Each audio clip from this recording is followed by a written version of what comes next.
The Bills are moving on to the AFC Championship game. They defeat the Ravens with a final score of 27-25. Welcome into Bills Postgame Live. We've got Bills Wall of Famer Steve Tasker. I'm your host, Maddy Glab. The Bills came out hot on offense, led by their quarterback, Josh Allen, who had some big plays. But this one was all about Buffalo's defense. They were aggressive. 3 takeaways showing they weren't afraid of Lamar Jackson or Derrick Henry. What allowed Buffalo to earn this victory, Steve? Well, the guys up front on defense certainly did a nice job in the first half of stopping Derrick Henry. Late in the second half, they got it together and put together that nice drive. And they put together 2 nice drives in the first half. Only one of them came away with a touchdown. The other was a field goal. The Bills stopped themselves with a penalty, a bad holding call on Deion Dawkins on their second drive. They got a touchdown on the first drive. A bad holding call stymied their second drive, and they came back and scored again. You thought this was going to be a 55-54 game when it first started, but then the Bills' defense got to Lamar. He made a bad throw, interception, a fumble returned by Von Miller. The defense really keyed it, and they did it the same. They used the same recipe in this game as they have used all year: a playmaking, opportunistic defense, churning out turnovers. They gave up some yards. They did all that, but they got the ball back 3 times in this game, and that was enough for Josh Allen and the offense to outdistance the Ravens. Going up against the best rushing offense in the NFL and 2 huge players in the run game in Lamar Jackson and Derrick Henry, you thought Buffalo's defense might need to steal a few possessions in order to give Buffalo's offense a chance to be the winner in this one. That's exactly what happened. 3 takeaways, and the Bills were able to score off a couple of those. Let's hear from our quarterback, Josh Allen. He's on the podium right now. Terrel Bernard stripped the ball out from Mark Andrews, recovered the fumble. That seemed to be the game's defining play. Yeah, obviously understanding the flow of the game there and knowing that if we got points there, whether it was 3 or 6, you know, it made it a full 1-score game where they had to go for 2. That's why, like on that 4th and 2, obviously we elected to kick, give us our defense a chance to go out there and play. You know, and we made a play there at the end. I'm just so proud of our guys. How about your reaction now that you're headed to the AFC Championship game? You know, it's what we've worked for is an opportunity to play another week. You know, we don't want our season to end on a loss, and this gives us an opportunity to keep going. But we'll enjoy this one. You know, a lot to learn from this one. Obviously, wasn't pretty, but these playoff games, man, you got to win by 1. That's all that matters. Hey Josh, what was it like in that locker room just now? Is it excitement, relief, looking forward? It's a lot of everything. We're excited. A lot of pride in that locker room. I said it in my post game. You know, we don't listen to the outside noise, but everyone was saying this and that about us, and we didn't have enough talent, weren't good enough to be in these positions, and our guys just continue to work hard, and we're internally driven. We love each other, and I think you saw how much we played for each other there. Josh, what goes in seizing the moment at that moment of time? Bernard gets the ball back. What did you tell your guys in that huddle at that moment of time? Oh, we just said we score, we win the game. And that's obviously we want to get 6 there, so we don't make it as interesting as that one. But again, just it doesn't have to look pretty. You just got to get 1 more than they do. Did the game plan? I mean, it seemed like you guys didn't throw the way you normally would throw, especially against that team with that run defense. Did something change in the way the game script went that you leaned more heavily on the run? I think we're having success in the running game. Obviously, when your defense forces turnovers like they did tonight, it puts you in favorable position where you don't have to throw that much. And again, we just relied on our backs like we have all year. Relied on our O-line. They did a heck of a job. Josh, what was the message all week that coach been mimicking to you guys since Wednesday? I mean, it was fundamentals in the ball, and it's not something that hasn't changed. You know, that's something that we preach in training camp is making sure we're holding on to the football and taking the football away on defense, and that's what you saw tonight. You know, I felt there's a lot of things that had to happen to get to this point, but it just felt like ever since you beat the Chiefs here, that it was almost like that's the game that had to decide the AFC. I mean, did you have that sense as things were going through the end of the season? No, I don't think so. I think, again, the regular season is what the regular season is, and it doesn't matter how well you perform, when you get to the playoffs. It doesn't really matter. And we lost 35-10 to this team, and it's hard to beat a team twice. We understand that. We know that. It's a team that we beat early in the season, but it's not the same team. You know, they got some guys back on their defense and their offense.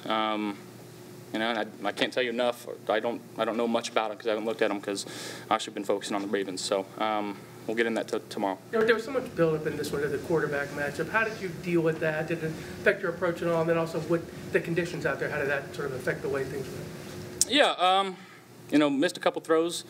Wish I had them back. But again, I got nothing but love for Lamar. He's one of the greatest to ever put a uniform on and play in the NFL. Honored to share the field with him. Josh, some key plays from Khalil tonight. I know you guys have such a deep trust. Just what did you bring to the game tonight? Yeah, that first third down, huge pickup for us, making sure he caught that one. Allowed us to get points on that first drive. You know, he's so good in the screen game and in the underneath catch and run game. Yeah, that's what he's done all year. Josh, what is it like on the sideline when the defense is forcing the turnovers? Like, what are the reactions like? What are you thinking when that happens? Yeah, I mean, the first turnover, we didn't get any points off of it, or didn't score a touchdown, I should say. I don't know if we got points, to be honest. I think we punted, right?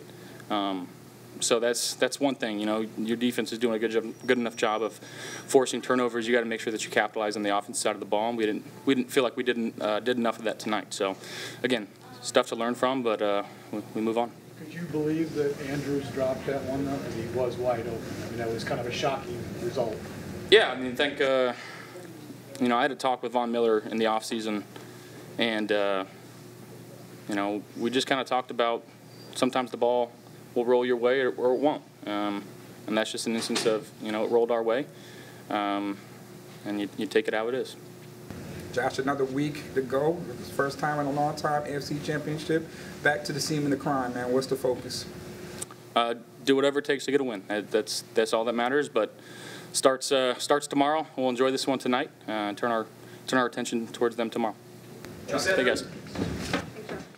That was Bills quarterback Josh Allen saying there's a lot of pride in the locker room right now. Steve, I want to go through the last couple drives of this game because that's when it got close. That's when Baltimore pulled it within 2 points with the chance to possibly tie it up. So there's 3 minutes and 30 seconds to go in this game. The Bills have a 4th and goal situation from Baltimore's 2-yard line. They opt to kick the field goal. They call a timeout to figure out what are we going to do here. Are we going to go for it or are we going to opt for the field goal attempt? They opt for the field goal attempt. It's good. So they extend their lead 27-19. Baltimore drives down the field in less than 2 minutes. They score a touchdown, opt to go for the 2-point conversion. The score is 27-25. They could tie it up if that 2-point conversion was successful. It was not successful, so all Buffalo has to do is make sure the onside kick goes into their arms and get a first down, kneel it out. That's what happens. So it goes in Buffalo's favor, but with that field goal attempt and decision to decide to go for the field goal, you're thinking, okay, is this going to come back to bite us possibly? And thankfully it didn't. Right decision by Sean McDermott. It turned out to be the right decision. The one that's would have come back to haunt them was not going forward on with a better play on the 3rd down attempt where Josh was in shotgun and ran it in, and he got stuffed for actually a yard loss. That was the one that was the crusher. And also it almost looked like Josh wasn't even trying to score on the play before that when he got it down to the 1, and it kind of looked like he just kind of dropped, gave himself up, let the clock run. That would have been the one where they said you should have done something different. Now, obviously, it worked out. You went up by 8, which is a lot of points when it's only 3.5 minutes to go. But Lamar and the Ravens, you knew they had a chance to come down. They had a couple of timeouts. They hit, and Lamar is like Josh. He's impossible to sack unless you get in on him and catch him on the right play. So Lamar extends the play. They get the touchdown pass with a minute and a half to go, and the 2-point conversion. I mean, Andrews is going to think about that for the rest of his career. Tough. Now, it didn't win the game, but it would have extended the game. And the way that Baltimore's offense was playing, I mean, you got to think that whoever wins that coin toss is going to be in the driver's seat. But taking the field goal, putting them out there, making them go for the distance for the touchdown, it took them almost exactly 2 minutes to do it. And it ends up Buffalo's game. The recovered onside kick, everything else subsequent to that 4th down call that they decided to kick the field goal. It was all about time, possessions, and how many timeouts that were left for the Ravens and the Bills, and the 2-point conversion. I mean, that's why you make them go for 2, right? You take the field goal, they got to get a 2-point conversion, and that was the thing that cost them the game. this game was this much the entire game. Even when the Bills were up by 11, Yeah. it was this much of a game. It was that close. So the Ravens, credit to their coaching staff. They came out after halftime, and they got out ahead of the Bills, I thought, coaching staff. Their running game came to life. They moved the football really well. The Bills answered with a field goal to stay in the lead, but the Ravens really came out and put a couple of touchdowns up that was really the difference in that second half. Their offense kicked it into gear in the second half. The Bills' defense was hanging on for dear life. They got that one last turnover that was a huge difference in the second half. And, once again, it's a 2-point game. It was a tale of two halves. The first half was all about Buffalo getting on the scoreboard on offense with an 11-point lead heading into halftime and getting those 2 takeaways. Second half, things start to go in Baltimore's favor. The Bills punt on their first 2 drives, and Baltimore scores a field goal and a touchdown on their first 2 drives. They started to move the ball with ease. Derrick Henry on the ground. Justice Hill had a couple of big plays, too. Why did Baltimore have more success in the second half, Steve? Well, they changed up their running game just a little bit. Derrick Henry started to come off a little bit. Instead of coming in between the guard tackles, he went over the tackles, just a hair outside, and then had a little more room to cut it back. They did a little bit better job getting to the second level and putting a helmet on Milano and Bernard to get them cut off. And they kind of allowed the Bills, I thought the Bills' defensive line to get on the Baltimore side of the line of scrimmage, and then kicked them to side, which gave Derrick Henry a hallway to go through, and he got into the secondary a couple of times. That drive really put the fear into Bills fans and put the Bills defense on notice. Once they got it back to a 1-score game in the second half, you knew it was on, and the Bills offense was going to have to answer, and they did just enough. Derrick Henry finishes with just 84 rushing yards on the ground. Heading into this game, Henry had 4 straight games of at least 150 scrimmage yards. So Buffalo's defense definitely limited Henry in this one, especially in the first half. Head coach Sean McDermott on the podium right now answering some questions. All right, first and foremost, praise God. What a blessing. What a blessing it is tonight to be here, to be in front of these fans and coach in an environment like that. 2 great teams going up against each other. 2 great quarterbacks going up against each other as well. And just really, really thankful for the blessing that God gave us tonight and just the opportunity to be out there. I know the finishing 10-0 at home this year, just incredible, man. To again, the environment that our fans build here every Sunday. It's not like that around the NFL, and we don't take that for granted. So tough game tonight. A lot to work on in all 3 phases, but there was a lot of good in all 3 phases as well. So 2 good football teams going up against each other, and give credit to the Ravens. They're well coached. John does a great job. He and his staff, and then Lamar and what he does for the offense, special teams, they're talented, and then the same thing on the defensive side. They did a great job, I thought, making it hard on us tonight, especially in the second half on offense. So we were able to get some turnovers, get some key takeaways that were important, and we cashed in on some of those. Probably not enough at the end of the day, but we'll go back and look at it. But overall, great win for the organization, for our fans. I couldn't be happier. Sean, you stumbled in this round. I'm sorry. Can you take us through when you made the decision to kick the field goal? What was your thinking, and then how it worked out? To go up 8, you mean? To go up 8. Yeah. Well, I considered going for it. Maybe not at 3 yards there. It had a long 2, short 3, and I think on the scoreboard it was showing 3. But I was. If we got it to 1, I was going to go for it. 2, I had to make a decision, and then when it ended up being a long 2 or a short 3. Certainly going up 8, I felt like that was the right thing to do there. But if given, you never know, right? But just it was. I was thinking about. I was considering going for it if we got it up in there tight. Sean, you stumbled in this round the past few seasons. What was the feeling in the locker room knowing that you got over the hump in this round and you're advancing to the AFC Championship game? Just like I said before, the mindset is what it's all about. These guys believe we play to win, and you find a way, right? So every year is different. There's different reasons for everything. Every one of those situations that didn't end up in our favor, and then the same thing tonight. So again, glory to God for all of his blessings, and we look forward to next week. How was Josh tonight? I don't know Josh's numbers, so I thought he did some really good things, made some big-time plays for us, like he always does. So without looking at his numbers, I couldn't give you anything more at this point. Coach, what went into matching the Ravens' physicality? You held Derrick Henry, quite in check, keeping him bound up in the cage. What was the message all week long? Well, our guys heard it all. They heard it all week long. We're not good, we're not big enough. We're not strong enough. Not talented enough. Not fat. Whatever it is, they heard it. I don't do the social media things, but I think most of those guys do. And look, we did, I think, in the first half a pretty darn good job. Second half, he got rolling a little bit, and he's going to pop some runs. When he gets that momentum going, he's hard to stop. So, but even there, we could have done some things better, I think, fundamentally. So, and when you just look at this game, it came down to fundamentals in the football, and we talk a lot about that. Sean, last year, Terrel Bernard was pretty distraught. He got injured. He wasn't able to play in this divisional round. And then today, you have him, and he made some pretty crucial plays for you. What does he mean to your team? Yeah, he's a football player. He's probably one of those guys that, again, a lot of people put under the category of not big enough, not fast enough, strong enough, whatever it is. He's a football player. So he's got good instincts and knows how to find the football. So, that's why he's on our team. How about his leadership? What is his leadership? Leadership, yeah, leadership. And you're talking about a third year. TB's in his third year, right? Third-year player. That is one of the two captains that we have on the team.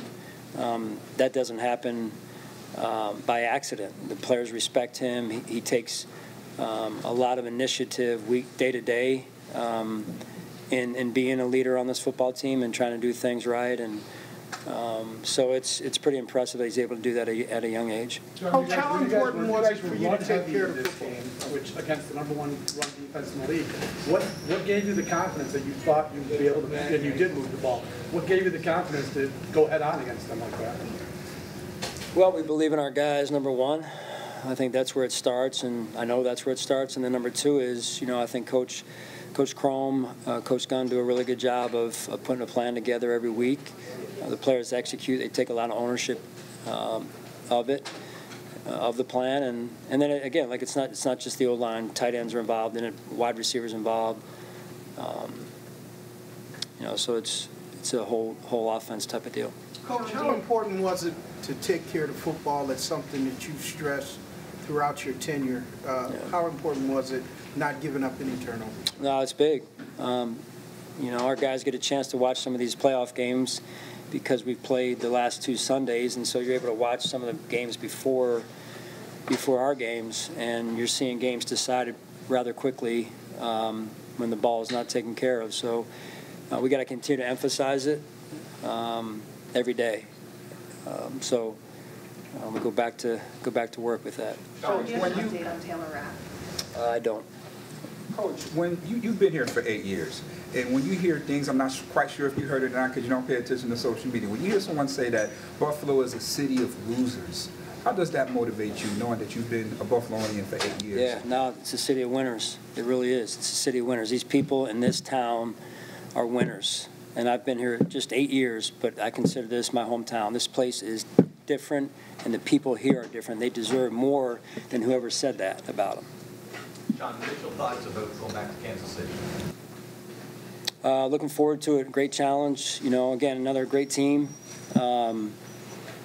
Certainly well coached. Coach Reed does a phenomenal job. He and his staff. Tough challenge. Are you going back to your office? Last week you said you were going to your office. I don't even know what time is it. 10 o'clock.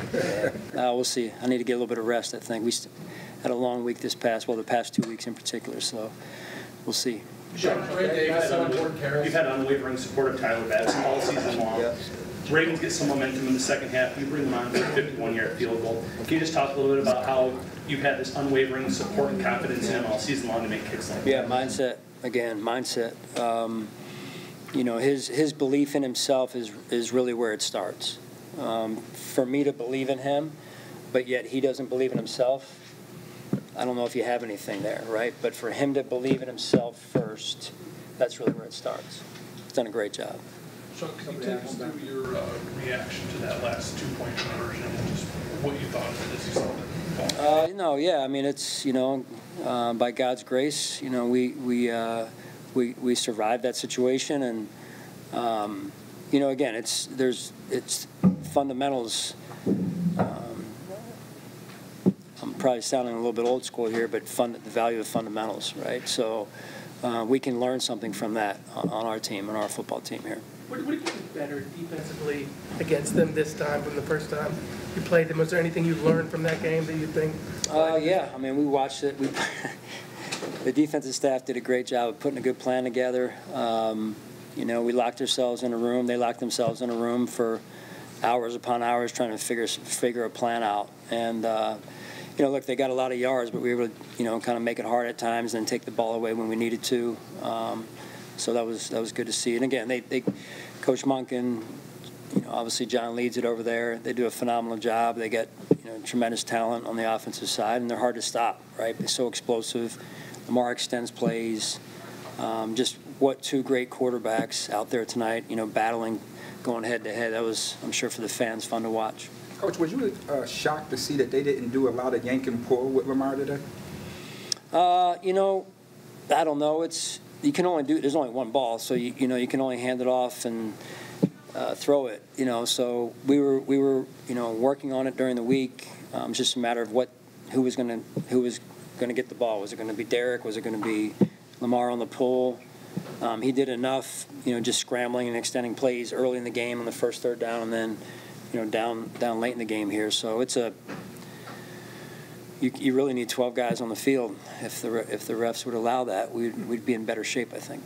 Sean, what did you see out of Khalil today? I thought he did some good things. Again, he played a Khalil type of game. Again, the Ravens defense made it hard on us, and they make you earn every blade of grass, every yard, and then some. So it's just a good competition there and at a high level. That was good. All right, thank you, guys. This week's Player Spotlight, it's presented by Microsoft Surface. Microsoft Surface is the official tablet and sideline technology of the Buffalo Bills. Tonight, we're spotlighting wide receiver Khalil Shakir. 7 targets, 6 receptions, 67 receiving yards. He had that huge 34-yard reception on Buffalo's first drive of the game. Steve, why is he our spotlight tonight? Well, he set the tone right out of the gate. The Bills looked like they were going to go 3 and out right out of the gate, and after Lamar and the offense of the Ravens went down, marched down, and got a touchdown in their first drive. This set him off when it looked like it was a 3rd and long, and he got behind him. Josh hit him with it. He pulled it down. This set him up to go in and score their first touchdown and match the Ravens, and that really set the tone for the entire first half. A half where after this, the Bills really dominated this game in the first half. They were in the end zone. They had a bad holding call on their second drive that derailed their ability to go in and score a touchdown there or continue the drive. Otherwise, it would have been a little bit more out of hand, and the Ravens would have had a deeper hole. But that catch really set the tone and said, yeah, the Bills' offense showed up to play, and they were going to match blows with the Ravens' offense, and away they went. This game was a nail-biter. That catch also spotlighted Khalil Shakir's season. I think he was somebody who all year long is the guy who's getting yak yards, the guy who's being thrown to in the underneath routes. And on that play, Josh Allen went to him on a longer route, 3rd and 8. I trust my receiver to go make it. And Shakir pulls down the catch and extends that drive so the Bills can tie it up with the Ravens at that point. Yeah, and that's really an unusual route. You're right. Usually Shakir's catching it running sideways underneath 10 yards and then turns it upfield. It's hard to catch. He did a couple of those, obviously a bunch of those tonight too, as well. But that catch down the middle, down between the hash marks, over the top of the linebacker, between the safeties, was a great throw, and it was a great catch by him, and it's also something we didn't, like you said, we don't see him do very much. And it set him up to have a little more confidence going in, being able to spread the ball around. There's a lot of guys that had some targets tonight that didn't get a catch. Cooper didn't get a catch tonight.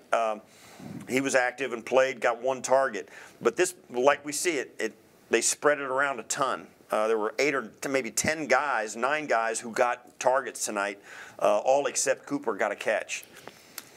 They've got to keep that going. It wasn't just in the air, it was also on the ground. Baltimore's defense went into this game as the best run defense in the NFL, allowing under 80 rushing yards per game. And Buffalo's offense made a statement in this game, finishing with 147 yards on the ground. They weren't afraid to run against a big defensive line. Right. They found some holes. James Cook and Ray Davis showcased their physicality and showcased their vision, finding some gaps and shooting through for some extra yards. What impressed you about the way they played on the ground? Well, they did it against the #1 rushing defense in the league. That's the impressive thing. And they hung in there. There were a couple of plays, particularly 1st and 10 plays, where they got 0. Yeah. And they overcame that. Ray Davis was a factor when he came out of the concussion protocol. Didn't know how effective he would be. He was very effective early in the first half. He found some space. James Cook bounced a couple of runs to the outside and made some good gains, some 10-yard runs. They averaged 4.6 per play offensively, 4.1 on the ground. They ran the ball 36 times out of their offensive play, and of the offensive plays they ran, they think they had 57 offensive plays in the entire game. So it was 59 offensive plays for the Bills, 57 for the Ravens. 36 of those, over half, were run plays. It's a real statement against the #1 rushing defense in the league, and it kept their ability to make the Ravens play the line of scrimmage and freed them up in the back end. Josh Allen runs for 2 touchdowns. We saw that tonight. This was a heavyweight fight. I mean, you got 2 great quarterbacks going, 2 great offensive lines, a defense on the Ravens side that was built in the second half of the season to be stifling. Yep. No runs, no passes. You're not going to get anything on us. And the Bills defense that thrived on, you can get some yards, but we're going to pop the ball out when we can. They did it. Both teams did that. Man, this was a divisional playoff game. This is what it's supposed to be, and the Bills come out with a 2-point win.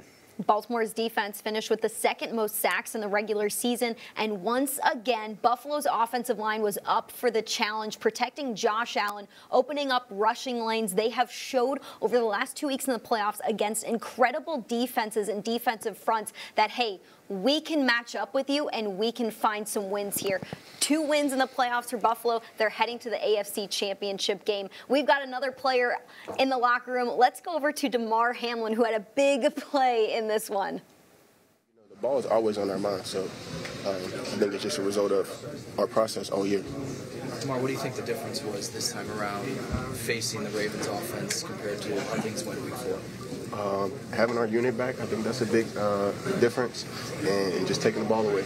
You know, they have done a good job of not turning the ball over, and we were able to get some turnovers today, and we were able to take care of the ball offense. Can you take us through your play with Lamar and Vaughn picking up the fumble and all that? Man, just trying to attack, you know what I'm saying? Just trying to attack, push off the edge, and just taking my shot, not worrying about the results. Glad it came our way, though. Terrel Bernard. To be going back to Kansas City in the postseason, is that exciting to get a chance to redo some of those old matchups? Or? Yeah, man, it's super exciting. You know what I'm saying? To be playing for an AFC championship is crazy to think about, and I feel like it's only right, going up there and playing them. They've been 2-time reigning Super Bowl champions back-to-back, #1 seed this year, best record in the NFL. So it's only right that you got to go through Arrowhead. One of my favorite places to play. You have Terrel Bernard make a play like that in the biggest spot in the 4th quarter. Was anybody surprised, and is that one of those things that you kind of just expect from your captain? Hell no, man. TB is always good for making a play. Just thinking back about that same yard mark in the Chiefs game late in the game, he had the pick. As I just think about that play right there, TB always shows up. He's our captain, he's our leader, he's our communicator, and he does a lot for us, man. It's not the same without Terrel Bernard. I think having him back was a big difference in today's game versus the first game as well. So shouts out to TB, man. I think he deserves all of the credit in the world for what we're able to do on defense this year. What can you say about Cole Bishop today after you lose Taylor Rapp in the game to the hip injury? Staying ready, you know what I'm saying? All week, just learning, knowing what's going on, and just soaking up all the info that he can, and just being ready for his moment, And that's just been a product of this place here, you know what I'm saying? Being able to learn from guys like Micah, you know what I mean? Having Micah back is a big difference in Cole's growth, because I know I can speak from personal experience. It was a big difference in my growth. So, you know, not only just watching the guys who are up, but also being able to learn from somebody who, you know, almost kind of reconstructed this place to what it is right now. You know what I mean? I just want to give Micah his flowers in this moment as well, because he's a big part of the development of getting Cole ready as well. After your strip sack, what do you think of just Von's return and how far he brought it back? Vaughn was dipping. I think he was out. You know what I'm saying? I think he got as far as he could. 43, probably one of the fastest players on the field. So, you know, I think he did what he could with that thing. I ain't gonna give him nothing for not getting 6 on it. This week's game and the proud sponsor of this year's playoffs is Northtown Automotive Group. Whatever you're looking for, you'll find it at Northtown, the official automotive dealer of the Buffalo Bills. We just heard from Bills safety Damar Hamlin talking about that big play that he had, sack, strip, fumble. Von Miller recovers it and returns it 39 yards. The Bills are able to score some points off of that takeaway as well. Sean McDermott said it on the podium. He said, this game was about a mindset, and we wanted to play to win on defense. You saw that from the jump on the Ravens' second drive of the game. Taylor Rapp has an interception. The Bills put Lamar Jackson under pressure. Jackson was under pressure for more than 50% of his dropbacks in the first half. Buffalo's defense was aggressive. They got after Jackson, and they weren't afraid to get after running back Derrick Henry as well. And you saw that with their play on the field. Yeah, it was. And the turnovers were actually the difference in this game. Yeah. There's no doubt about it. The defensive pressures. Lamar put one out. They had a miscommunication. He threw it out into no man's land, and Taylor Rapp was standing there. It was an easy interception. You'll never get an easier one in the playoffs. Mark Andrews, tight end for the Ravens, we were talking in the break, he's got to be sick. He caught the pass for the first down coming across the middle. Terrel Bernard punches it out, gives the turnover. Then late in the game on the line, he drops the 2-point conversion. So he has 2 plays in this game that are absolutely critical to Baltimore's chances of winning the football game. Lamar and Josh both complete 70+% of their passes, but this defense of the Bills, it's hard to believe in them. Like, if you're not a Bills fan, it's hard to believe, because they do it with turnovers. Mm-hmm. They do it with a play here and there. The random sack. They didn't get.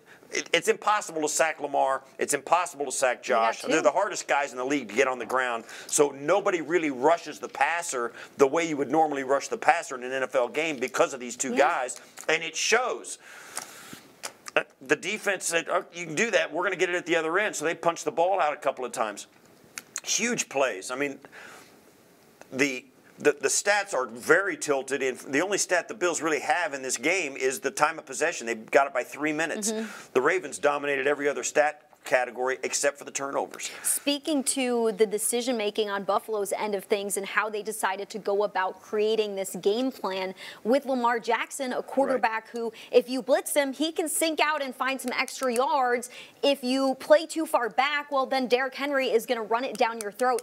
Buffalo's defense blitzed on 46% of the snaps in the first half. That is crazy going against Jackson, and it worked. The Bills needed people back in the backfield. They needed Lamar to be dodging people instead of looking down the field. They needed him to be under duress, have to get rid of it before he wanted to move around. And it did work sometimes, and sometimes not so much. When he got a crease and he ran for a couple of first downs he converted a couple of 3rd and longs with his legs. That's a backbreaker for a defense. You're doing everything right in the back end. You're rushing the passer, and Lamar just sidesteps somebody and outruns people to the pylon for the first down. It's really frustrating, or it can be. But that's what you got to do. The Bills wanted to get Lamar uncomfortable back there so that he either had to throw it or they could hem him in and try and tackle him before he got back to the line of scrimmage. That worked once or twice. They chased him out of bounds after a shorter gain, but he also nicked him for some as well. And then on other times when they didn't rush those guys and they rush only 3, Lamar hits him with 2 minutes to go in the game. He's got all kinds of time. He shows a ton of poise and hits the touchdown right down the middle of the field with 1 minute and 30 seconds to go, 1:13 to go. That sets up the 2-point conversion that failed. Lamar's hard, man. Lamar's hard to beat, just like Josh Allen is. And Bills fans, you get how frustrating it is to play against the Buffalo Bills with our guy and then their guy. That's why these two guys are in the conversation for the MVP. Lamar Jackson completed 72% of his passes. So did Josh Allen.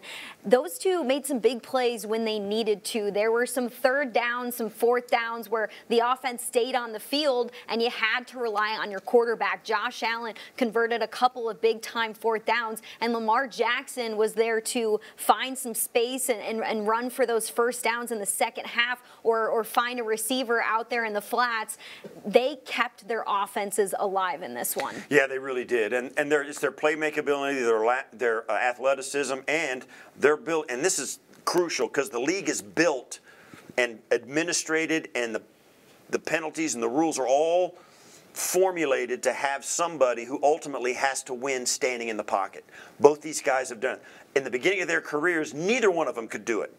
Now they make a living doing it, and it's a real testament to both those guys, how they've developed, both clubs, how they've nurtured these guys and doubled down on their abilities and given them a chance to be successful in other parts of their games until their passing ability and the throwing ability caught up to it.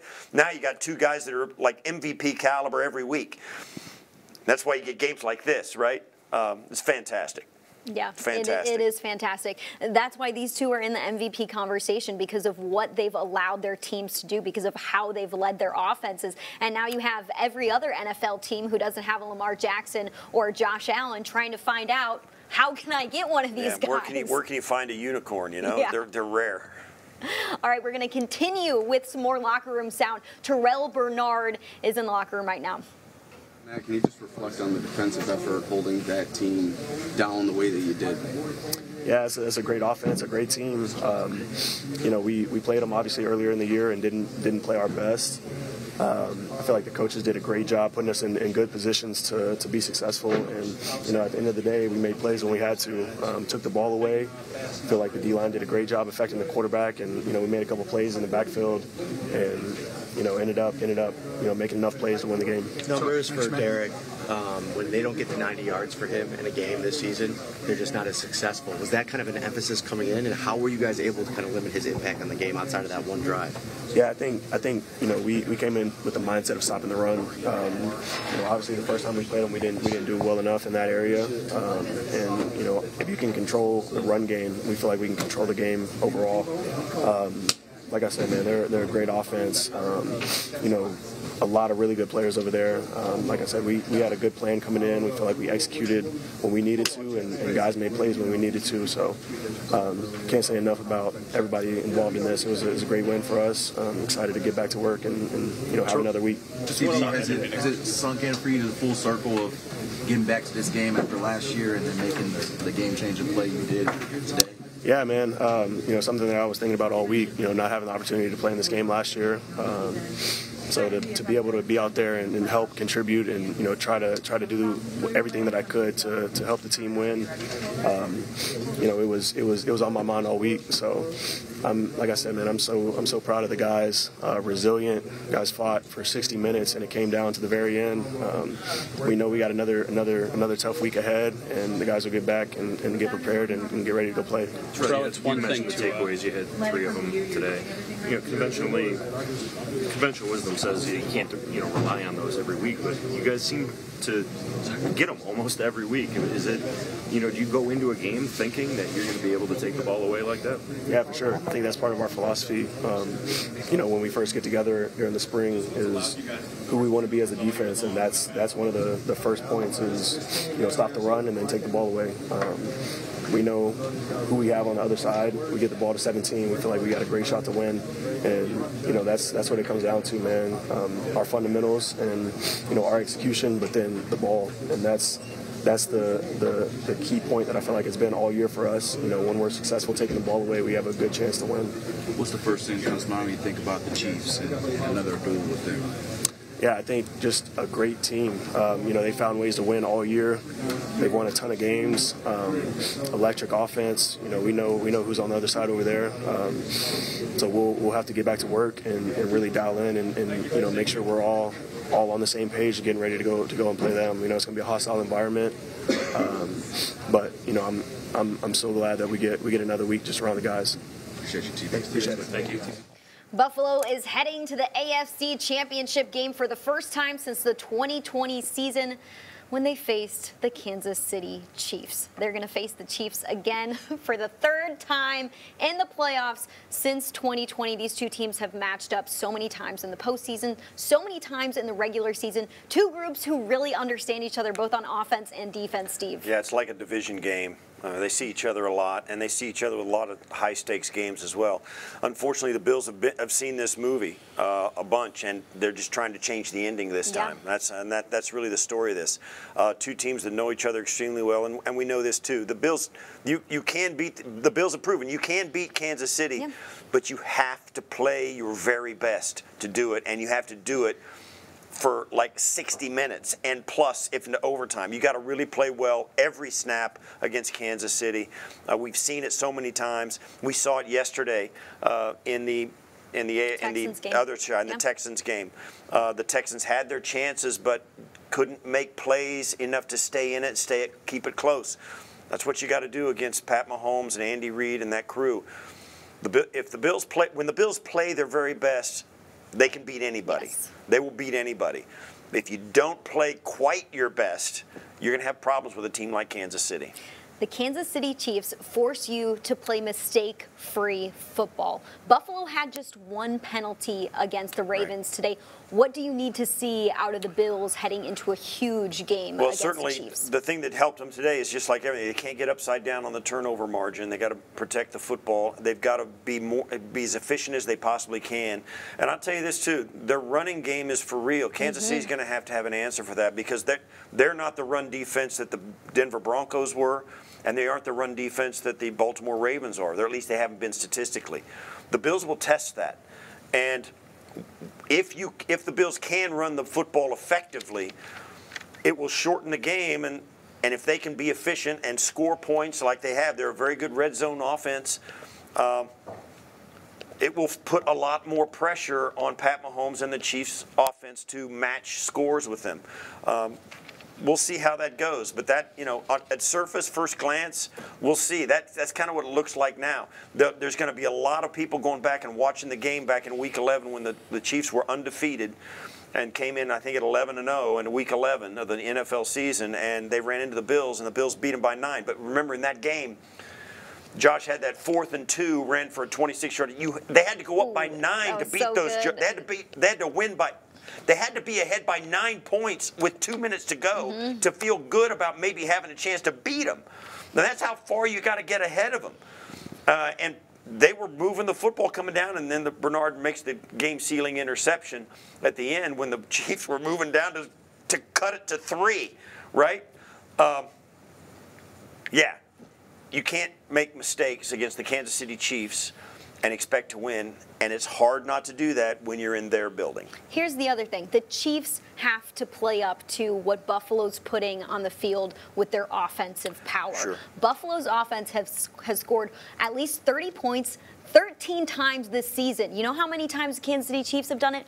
Twice. They scored 23 points in the divisional round against the Houston Texans. Kansas City is going to have to match what Buffalo can do on offense, too. Right. And, that's right. Now the Bills' offense is going to have to play better than they did tonight, but theoretically it should be easier because they were playing against the #1 defense in the league, like in the run and the pass, or in the run at least in the back half of the season. In the back half of the season, they were #1 everywhere. Yes. They were really good. This Baltimore defense. So the Bills have been tested by the Broncos last week with the #3 rushing defense against the Bills' offense. The Bills were running it against them. They did the same thing against the Ravens. They ran it more than they threw it tonight. So we'll see. They're going to have to continue to play balanced, very efficient football to hang in there with this Chiefs team in their building. It's hard to play mistake-free in Kansas City Arrowhead when you're visiting. The Bills have been there multiple times in the playoffs to face Kansas City, and hopefully this time around, this team knows what it takes to take down the Kansas City Chiefs in their place. It's going to be a big week ahead. The AFC Championship game is on deck for the Buffalo Bills. We want to thank you for tuning in to Bills Postgame Live. For Steve Tasker, I'm Maddy Glab. We'll see you all next week.